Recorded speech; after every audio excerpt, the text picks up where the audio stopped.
Halo, selamat malam teman-teman. Apa kabar semuanya? Jadi pada malam hari ini teman-teman, saya bersama saudara Jeffrey Haban akan sedikit membahas tentang isu-isu yang terjadi di negara Indonesia dalam minggu terakhir ini. Ya, yang jelas kita tahu bersama kasus di Indonesia belum sepenuhnya pulih dan kita masih menerima informasi simpang siur. Makanya teman-teman, saya akan bertanya beberapa pertanyaan kepada Mas Jeffrey Haban seputar kejadian-kejadian ataupun demo-demo kemarin di negara kita di Indonesia. Mungkin kita langsung saja. Mungkin sebelumnya Mas Jeffrey bisa perkenalkan diri dulu kepada teman-teman semuanya. Oke, nama saya Jeffrey. Baik, terima kasih. Mungkin langsung saja Mas, terkait pendapat dari saudara sendiri terkait demo kemarin itu gimana? Oke guys, selamat malam untuk kita semua. Ya, kita bicara soal situasi nasional hari ini ya, cukup menegangkan, karena ketika kita melihat dari sisi sosial dan politiknya, ada pihak-pihak yang kemudian memanfaatkan dan ada pihak-pihak yang kemudian mempertahankan. Nah, kita mulai dari ekonomi. Setelah kejadian beberapa minggu yang lalu, tentu saja berimbas besar kepada ekonomi, baik itu dari masyarakat sendiri maupun akan sampai pada masyarakat biasa ya, maupun akan sampai pada penguasa ataupun pemodal-pemodal yang besar. Karena di satu sisi kita melihat dari kehancuran dari suatu negara ya, ketika setiap hari atau dalam jangka waktu yang tidak ditentukan untuk dipenuhi dengan pemberontakan, maka di situ akan memunculkan suatu kontradiksi di antara kelas-kelas yang ada, sehingga nanti akan memunculkan suatu sistem yang baru. Tentunya dari sisi ekonomi ini ada yang memanfaatkan, ada yang mempertahankan. Kemudian dari sosial ya sudah cukup rumit ya, seperti yang saya katakan tadi di awal, ini ya sangat rumit sekali, karena secara sosial ya, kehidupan kita hari ini sudah amburadul, baik dari birokrasinya sampai pada masyarakat. Ini sangat menegangkan. Nah, saya ketika akhir daripada ya bukan pemberontakan ya, tapi perlawanan beberapa minggu yang lalu sampai pada tanggal hari ini juga ya, tanggal 4, masih ada yang ingin mengkritisi kehidupan pemerintah hari ini. Saya berpandangan bahwa hasilnya cukup bagus secara pemikiran daripada rakyat Indonesia, karena semakin hari kita melihat bahwa ada perkembangan dari cara berpikir. Ketika kita punya hak untuk memilih, maka kita punya hak untuk mengkritisi atau mempertanyakan, atau berhak untuk menarik kembali haknya kita gitu ya. Karena di awal otomatis kita yang memilih mereka, tetapi kemudian setelah kita memilih mereka, kita juga secara hukum, secara moral maupun itu ya, moral pun kita punya hak untuk menarik itu. Maka dari sisi kontradiksi yang kemudian memunculkan pengetahuan-pengetahuan baru daripada rakyat, ya, dari rakyat Indonesia hari ini cukup bagus untuk nanti menata ulang sistem negara kita. Karena semakin hari semakin banyak orang mempertanyakan kenapa sampai bakar, kenapa sampai demo, kenapa sampai ada penjarahan dan lain sebagainya. Semakin hari orang semakin bertanya, dan itu adalah bentuk daripada perkembangan pengetahuan akibat dari kontradiksi yang lahir di atas konflik global. Nah, yang kemudian terkait dengan konsekuensi, semua pasti ada dan itu berat, baik dari pihak keamanan maupun rakyat masyarakat biasa, dan sampai pada kekuasaan yang memegang kendali kekuasaan. Ia dilihat daripada keputusan, tindakan dalam persidangan maupun secara pers, pernyataan sikap daripada pemerintahan, ia bagi saya cukup baik karena masih memikirkan soal rakyat ke depan. Ya, kedepannya bukan berarti 1 tahun ke depan, tapi ya 2 minggu, 3 minggu, dalam artian mengendalikan mereka, menarik kembali masa-masa yang ingin sekali sebenarnya untuk tetap berjalan di jalan, ya, tetap berjalan di jalan yang menuju mencari kebenaran dan kepastian daripada negara itu sendiri. Mungkin itu, ya, sehingga pada akhirnya doa adalah bagian kedua daripada berjuang di jalan. Mungkin itu Pak Jer, saya kembalikan dulu. Baik, terima kasih Mas Jeff. Jadi kalau yang saya tanggapi tadi dengan kejadian ataupun teman-teman kita atau rakyat Indonesia sudah turun ke jalan, bahwasannya rakyat kita di Indonesia sudah mulai berpikir kritis dan juga mulai sadarlah dengan kebijakan ataupun keputusan-keputusan yang semena-mena dari pemerintah ataupun DPR itu sendiri gitu. Mungkin tadi Mas saya tanggapi sedikit juga,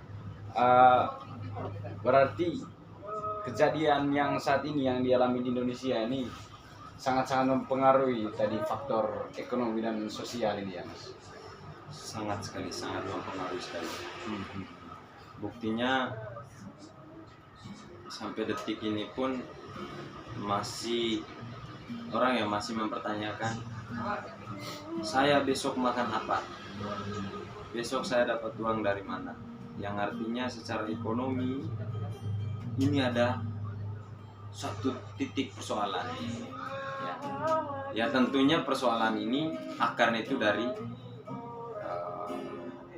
masalah-masalah yang terjadi pada 1 minggu ataupun 2 minggu yang sudah kita lalui. Di ekonomi apalagi sosial ya sangat-sangat ya, terlebih khusus kelas ini semakin terlihat bahwa ada golongan-golongan dalam masyarakat yang ingin mempertahankan kekuasaan, ada golongan-golongan masyarakat yang ingin mempertahankan tetapi dengan cara mengkritisi. Ya, kita sosialnya gitu, kita cara lihatnya gitu. Dan ada di masyarakat yang ingin mengkritisi dan tidak ingin mempertahankan kekuasaan. Ada yang yang total untuk mempertahankan, ada yang total untuk tidak mempertahankan kekuasaan. Ada yang mengkritisi tapi mempertahankan. Nah, itu ya mungkin salah satu bentuk pengetahuan baru, bentuk cara berpikir baru dari rakyat Indonesia hari ini. Ya, setelah kejadian berapa minggu ini. Begitu, Pak Jar. Terakhir ini, Mas.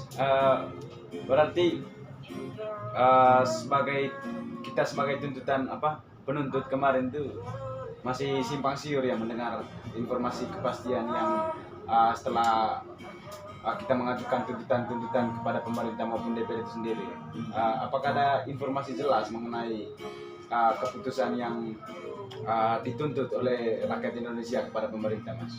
Oke, baik. Ya ini sangat penting ya sebenarnya yang harus kita bicarakan dan harus dibahas oleh semua orang sebenarnya.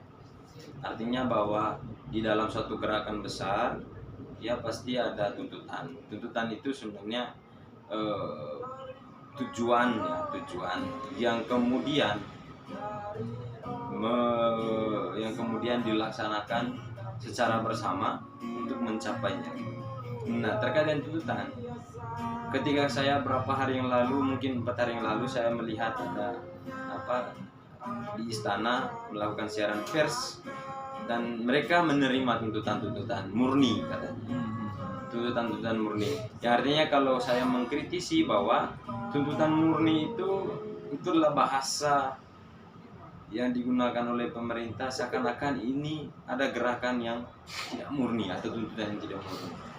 Yang seharusnya sebagai wakil rakyat ataupun sebagai presiden, sebagai orang yang mengurus negara ini tidak bisa memakai kata tuntutan murni, yang artinya ada yang tidak murni kan secara logikanya gitu, atau kita menyatakan bahwa ada yang tidak murni di sini. Sementara yang terjadi itu adalah betul-betul bentuk dari kesadaran dari masyarakat Indonesia bahwa di sini ada masalah, di sini ada ketimpangan, di sini ada penindasan. Yang kemudian memunculkan bahasa itu sangat tidak bagus. Terkait dengan tuntutan, oke, saya pun ya secara pribadi saya ya menerima mereka, artinya memutuskan ya melahirkan suatu keputusan terkait dengan tuntutan-tuntutan yang diberikan oleh masyarakat. Oke, dari sisi lain tetapi ada sisi lain bahwa tanggapan ya dari pihak pemerintah terhadap apa yang menjadi tuntutan dari rakyat itu tidak terlalu fair. Tidak fair. Artinya gini, seharusnya ketika gagal ya seorang pemimpin yang profesional ya, kalau lihat dari sisi profesional, kalau tidak bisa melaksanakan suatu tugasnya, misalnya lihat daripada keamanan, kalau terjadi gagal atau terjadi kegagalan di dalam tugas ya, terjadi kegagalan dalam penugasan, harus kalau secara profesional dia harus berani untuk mundurkan diri. Artinya dia secara kode etik, secara konstitusional juga itu sudah langka, ataupun dia belum pas ataupun belum pantas, belum layak ada di situ, maka dia harus mundur. Hal lain, kalau tidak mundur dia harus mengakui kesalahan. Kalau potensinya belum memenuhi standar, ya potensinya tidak ada di situ, artinya kan dia gagal. Yang walaupun itu dilatih secara khusus, kalau memang sudah gagal langsung jangan mempertahankan itu. Kalau mempertahankan berarti bukan profesional itu, tapi egoisme, yang egois, yang ada malah kehancuran itu ya. Akan terjadi hal yang sama atau serupa yang terjadi pada tempat yang berbeda ataupun di tempat yang lain. Bahkan mungkin bisa korban lagi. Iya, pasti ada korban lagi, karena ya tidak mengakui soal kesalahan ataupun kegagalan itu sendiri. Iya, yang terhormat ya, baik dari birokrasi maupun sampai pada pihak keamanan itu, kalau mau terlihat berwibawa secara kepemimpinan, terlihat profesional, sekalipun presiden ya, ketika sudah terjadi terjadi masalah yang sangat besar dan itu sangat berkelanjutan selama 2 minggu atau 3 minggu, itu harus tahu diri. Artinya dirimu tidak pantas di situ, kamu tidak bisa di bagian situ, kamu belum bisa mengatasi persoalan sampai di titik itu. Jangan kamu menutup itu semua dengan kamu punya keegoisan begitu ya. Jadi ya harus sebenarnya yang pantas, yang secara terhormat mengundurkan diri itu. Tidak bisa ada yang kata minta maaf. Minta maaf itu moralitas. Harus ada tindakan memang. Tindakan yang nyata itu adalah mundur. Iya. Karena itu itu baru terlihat berwibawa, terhormat. Karena kalau dia hanya minta maaf, itu bajingan yang cengeng. Ya, seorang bajingan tapi cengeng. Iya. Jadi di situ sebenarnya ketika Rakus tapi goblok lah ya. iya itu dia, rakus tapi goblok, bukan rakus pintar atau cerdas tapi rakus goblok. Goblok. Iya gitu. Nah, makanya ya di mana-mana ketika ada persoalan ataupun ada masalah, ketika kita yang mengendalikan itu atau kita yang berkuasa di situ, kita harus tahu diri. Karena kita sebenarnya sudah gagal total lah, gagal total. Iya. Gitu. Baik, baik teman-teman, itu tadi penjelasan dari Mas Jeffrey Aban terkait permasalahan nasional yang kita hadapi, yang kita alami sekarang di negara kita Indonesia. Tadi mungkin sebelum saya menarik kesimpulan pembahasan kami malam ini, mungkin dari Mas Jeffrey sendiri ada tidak satu dua quotes ataupun pesan lah pada teman-teman yang ya secara kasat mata pun kita masih lihat teman-teman muda bahkan rakyat Indonesia masih banyak yang belum sadar gitu loh terkait permasalahan yang sangat-sangat besar menurut saya sendiri. Banyak teman-teman kita yang ya melihat informasi pun kayak rasa geli gitu loh. Hanya ya meskipun kita memang semua punya gadget gitu loh, dan kita pasti menerima informasi yang sama di dunia digital gitu. Tapi masih banyak loh yang nggak sadar dengan dunia yang padahal permasalahan ini sudah secara langsung itu terancam terhadap individu kita masing-masing gitu loh, Mas. Mungkin bisa disampaikan kepada teman-teman kita itu. Oke, baik, terima kasih. Pesan saya, dan pesan ini saya golongkan dalam beberapa golongan ya. Iya. Saya menggolongkan ini dalam sesuai dengan kebutuhan dari setiap masyarakat. Iya. Ya, yang pertama dari rakyat biasa. Saya berpesan untuk jangan menormalisasikan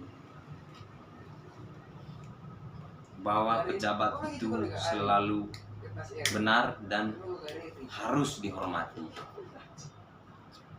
Itu untuk rakyat biasa. Bukan berarti saya merendahkan ataupun meremehkan, tidak. Tetapi ini adalah cara berpikir kalau kita mau maju. Yang kedua untuk rakyat yang menengah. Ketika kamu berpapasan di layar gadgetmu itu dengan video-video ataupun ya video-video kejadian yang terjadi terhadap objeknya itu terhadap pemerintah ataupun kekuasaan, kamu harus cari tahu supaya kamu sadar. Kalau dalam buku Paulo Freire, Paulo ya saya lupa namanya, itu bicara soal pendidikan yang membebaskan.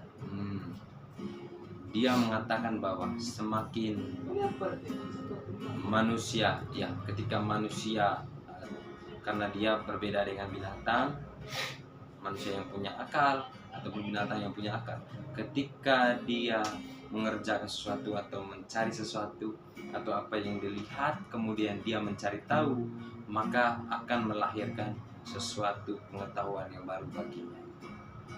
Maka dari situ poinnya adalah manfaatkan yang ada untuk kamu tahu segalanya, ya. Untuk kelas yang biasa, yang menengah, dia mungkin masuk mahasiswa atau kamu terpelajar, yang mungkin juga buruh merdeka itu ya itu pejabat-pejabat kantoran itu. Ya walaupun punya SK nasional, punya SK resmi yang gajinya setiap bulan jelas, tapi kamu itulah buruh, tapi merdeka, ya merdeka. Nah yang terakhir, pesan singkat untuk elit-elit di negara ini, cukuplah untuk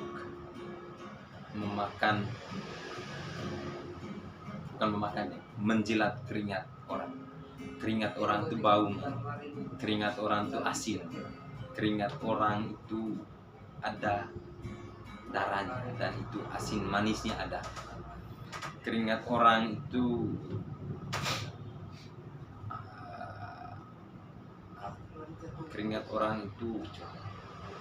apa? Perjuangan, ya, ada darah di sini. Iya, ada darah. Cukuplah kalian menjilat. Hanya ya orang gila pun tidak berani untuk menjilat itu. Masa kalian dengan pakaian bersih, dengan kalian punya jas mahal, lalu kalian menjilat keringat rakyat kecil. Aduh, itu kan wibawanya kalian gimana? Iya. Itu pesan untuk elit-elit, baik dari birokrasi pemerintahan sampai pada pemodal-pemodal yang kemudian mendorong, entah itu untuk kerusuhan, entah itu untuk pertahankan kekuasaan hari ini. Cukup jilat keringat rakyat kecil. Itu saja pesan. Sekian. Baik, terima kasih. Mungkin saya ambil kesimpulan sedikit teman-teman terkait pembahasan kita pada malam hari ini, bahwasanya yang terjadi sekarang di Indonesia ini betul-betul kena di kita teman-teman. Secara pribadi itu kena gitu. Bukan hanya soal karena ini memang masalah bersama, terlepas dari itu, jauh dari kita, dekat dari kita, itu kena di kita teman-teman, di diri kita itu kena. Karena yang ngatur kita di Indonesia ini demokrasi dan politik juga gitu. Dan kita tidak terlepas dari semua itu. Nah, makanya tadi quotes dari atau pesan dari Mas Jeff juga terkait teman-teman yang belum sadar ataupun belum berani bersuara. Ayo teman-teman, saatnya kita mulai berisik, harus berisik teman-teman, harus lawan.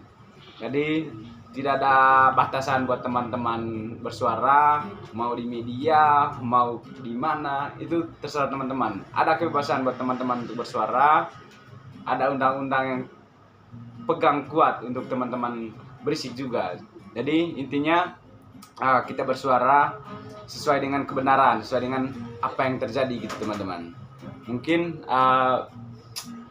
pembahasan kita pada malam hari ini terkait permasalahan nasional ataupun permasalahan Indonesia, dan kita sembari menunggu informasi dari pusat juga terkait tuntutan-tuntutan rakyat kemarin pada saat demo ataupun pada saat diskusi dengan pemerintah DPR juga. Kita masih tunggu ya teman-teman, dan sampai sekarang pun belum ada informasi kejelasan terkait tuntutan ini. Jadi sekian dari kami. Assalamualaikum warahmatullahi wabarakatuh. Shalom teman-teman. Shalom. Sapa dulu Mas. Hormat Hormat untuk kita semua. See you guys. Lawan merdeka.